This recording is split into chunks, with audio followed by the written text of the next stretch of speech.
around my story.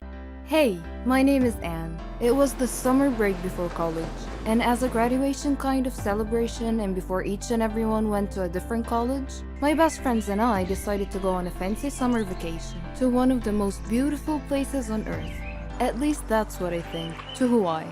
I was in my room daydreaming about wearing those cool coconut bras while enjoying an exotic juice, maybe even doing a hula dance. And then my best friend Kim called and burst my coconut bubble. She suggested that since we're off to a whole new stage of our lives, we may as well get a complete makeover. I thought she meant we should go shopping or something, but no, she said we should go to the hair salon and get new haircuts and maybe even dye our hair. I admit that I was overly excited about the whole thing, so I said yes. My normal hairdresser was on annual leave. She has always cut my hair exactly how I describe it. I love her. However, she has been gone for a while, and we couldn't wait any longer for a haircut, so I made an appointment with another hairdresser at the same salon. On a side note, Kim is blonde, while I'm a brunette. I know this info might not sound useful, but it will come in handy throughout the story. Kim and I drove to the hair salon. The place looked extra fancy, the kind of place you would trust. We went inside all giggly like we were 12. We were actually 18 at the time. Anyways, we were greeted by a really nice lady. That lady said that Kim should get highlights and I should go for the same, plus going blonde. I was skeptic, but who cares? It's summertime. The lady put bleach all over my head and went to do Kim's hair. So, after 15 minutes, my scalp started burning like crazy. So I called the nice lady and she said it was time to wash the bleach. As she was washing my head, her smiley face went poker. Chunks of my now orange hair were all over the sink. Kim looked at me and her eyes got as big as my head. The lady asked me not to freak out and that she could cover the bald spots with a really short haircut. So I showed her a picture of exactly how I wanted to look like. And so she started cutting my hair. So far, so good.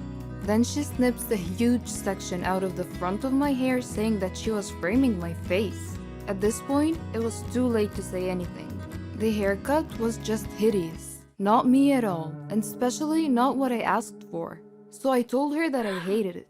She felt really bad, and I started to tear up because it was seriously so ugly. And now that I was stuck with a really bad haircut, I tried to calm myself that maybe the color will turn out okay. And then she put the dye on my hair, and it turned my hair green. The only solution now was to become a redhead, and that was just a no for me. I don't have the complexion of a redhead. Our boyfriends were actually going to pick us up from the salon, and just imagining the look on Nick's face made me cry and laugh at the same time. Rachel played it really cool, and even her highlights did not go so well. But that incident was just one of a kind. I ended up with the weirdest hair color ever. It was like I was half mermaid, half dragon. This did not stop us from enjoying our summer break though. It was actually a good source of jokes for a long time. I am addicted to food. I suffer a lot. I need help. I've tried to give up, but I fail every time. Hamburgers.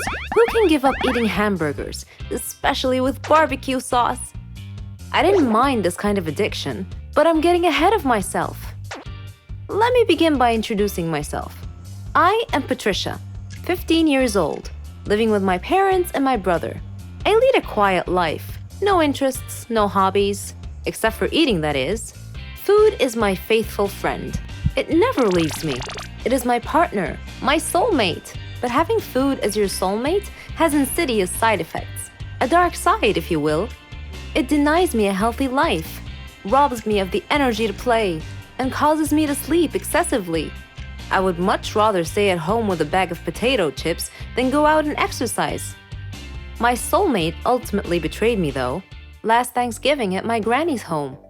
She lives in a state nearby. Granny was a clever doctor and an excellent cook at that. She could conjure up something really delicious. On that day, she had prepared barbecue turkey with nuts and other secret recipe ingredients. The taste was so great, as if it had descended from heaven itself.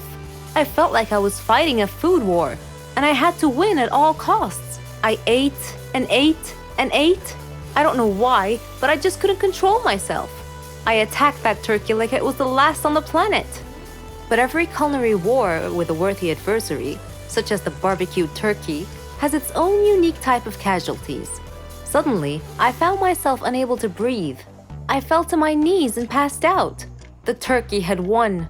I woke up later in the hospital, though, still clinging to an unfinished turkey leg. The doctor told me that I was gaining way too much weight. He said that I should be put on a diet. Diet? Man, how I hated that word. It hung over my head like the sword of Damocles. It meant depriving me of my passion, my reason for living. I considered eating vegetables in small amounts to be the worst form of cruel and unusual punishment, the worst form of torture imaginable. Imagine thinking of a wonderful, greasy, cheese-laden pizza with all the toppings and then suddenly opening your eyes to find a healthy green salad bowl. But I had reached a turning point in life.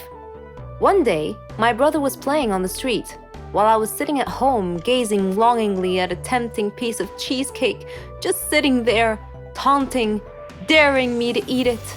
I struggled mightily to resist the urge, but in the end I succumbed and wolfed it down like a starving animal. Shortly afterwards, I began feeling dizzy, but I was unable to call for help this time, and then I passed out again. I was taken to the hospital. While lying in the hospital bed, half conscious, I overheard the doctor say to someone, "She needs to stop eating or it will be the death of her." I thought to myself, whoa, death? So I made up my mind right then, right there. I resolved to fight a new war, a war against my appetite. On our way back home, I told my father that I wanted to see a nutritionist. He was delighted to hear that. Later, at the clinic, the doctor welcomed us in. She told me how to overcome my eating fetish. She gave me a strict diet regimen with a schedule full of healthy meals. I kept telling myself that winning this war was possible. I simply had to be patient and persevere. I stuck to the strict diet and did some physical workouts. My parents supported me wholeheartedly. I was enthusiastic. I can totally do this. A week passed quickly, and I eagerly visited the doctor to receive some good news. When the doctor weighed me and told me that my weight hadn't changed at all, I was crestfallen. She looked at me and asked me, how was this possible? I told her I didn't know, because I was following her diet thoroughly, though it did require a tremendous effort on my part. Another week passed, and again I went to the doctor. The results were the same. She said to me, "Patricia, are you sure you're following the diet I prescribed for you?" I said yes. She sat there wondering. Then she told me with a puzzled look on her face, "It's odd, but your weight is increasing, not decreasing." This unexpected piece of news mystified me. Another week passed. No change. The doctor was nonplussed. I returned home with a dejected look on my face. My father asked me what was wrong. And when I told him, he laughed. Do you believe that? My father actually laughed at my predicament. I was furious. He gestured an apology with his hand and then told me that it was my own fault. I was puzzled. What are you talking about? He told me that I had been sleepwalking to the refrigerator every night and eating everything in sight. I was taken aback. I couldn't believe it. "Stop acting like you didn't know it," he said. "You must have been awake." I replied, "No, Father, I'm not acting. I was truly unaware that I've been sleepwalking and eating in my sleep." But now that we've finally solved the mystery of the increasing weight, we returned to the doctor with this new information and told her the situation. She laughed and told me that my discipline had denied my body the food it craved, but my brain had refused to cooperate and had overridden my will by urging me to eat in a subconscious state. She told me not to worry, though, that she could treat that. Armed with this knowledge and her support, and the support of my family, I felt that I could finally win this war.